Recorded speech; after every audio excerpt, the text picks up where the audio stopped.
Alright, let's get started. Hello everyone, Killer here, and welcome to another Minecraft video with the Dalek Mod in Minecraft 1.8. Yes, hello everyone. So, this video is going to be about the hologram in the Dalek Mod. So I'm going to show you a few things about it. I'm going to show you how you can make your own little setup, like this one here, with the putting the record in the jukebox and getting the hologram with the skin on it to set down. And then I'm going to show you a few other cool tricks that you can do with the hologram. So let's get started. So first off with this, all I have here is a jukebox and a record. And so what happens is when you put the record in the jukebox, this comparator turns true, and then you can run redstone wherever you want to a command block. By getting creative here, I'll show you the command here in the command block, and it's just the setblock command with the hologram. So there's a couple other things that we got to do, so let me head down here, and I'll show them off for you. So if you just run the ordinary setblock command with the Dalek Mod's hologram, so I believe that's BTE hologram, you'll notice that it'll just set a default skinned hologram. And you're probably aware, however, that if you take a hologram and you rename it in Anvil to a player name, if I use mine for instance, you can then set that hologram with the player's skin on it. So in order to use that on the system that I have put up there, you're going to have to get the command to set the player's skin down.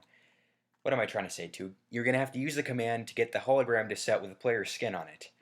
And so in order to do that, we're going to have to add a couple of things to the setblock command. So we're going to add a 0 and replace. And then after that, open and close some curly brackets and add in the following value, and that is username. Open up some quotes, and inside of that put down a player name, and this has to be case specific. So I'm going to pick on my friend Dan and put his player name in here. When we hit enter, you'll see that the hologram will set with Dan's skin. And so that's all there is to it. So if I could just fly up here now without getting stuck. It's really quite simple. You just put the record in here, and you can use a resource pack to bind a custom message to it. And it's kind of like in the show. You put the DVD in there, and it sets the hologram down and reads off a message. And so you can put that on your control counts panel or wherever you want in the TARDIS and kind of run that up. So that's kind of cool. So there's a couple of other things that you can also do with the hologram. And I wasn't aware of these. These were brought out by 1WTC and ArcPhoenix on the SWD forums. And there's some pretty cool stuff. So if we put this back in the anvil and put a :1 after the player name, and then set it down, it will set down a solid hologram. So no flickering, it's kind of like a player statue, which is pretty cool, and this does work with the command as well. So inside these quotes, we put in a :1. There you go, it's a little player statue. So that's pretty cool.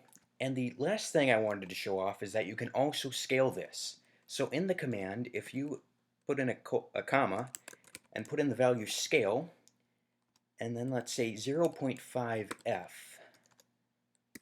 like that, it will set a hologram that is 1/2 the size of an ordinary hologram. And lastly, if we fly out here into the open and say put in, I don't know, 5.0f, it will set down an enormous hologram. And so you can scale the holograms to a different size. And you can get pretty big on this, but I think you'll probably get some rendering issues if you go too big, so just a little heads up. But that is some cool stuff that can be done with the hologram. Oh yes, and one last thing, don't mind what happened to my TARDIS here. I accidentally opened this up in 1.7.10 and reopened it in 1.8, and all the block IDs got mismatched, so yeah, it's a bit wrecked right now, or it might be this crack in time and space on the wall here, but either way, I was thinking about redoing it anyway, so it kind of saved me a lot of the deconstruction for that. But that's all for this video, guys, and I hope you learned something new about the hologram. So thank you for watching, everyone, and I'll see you all in the next video. So goodbye for now, everyone.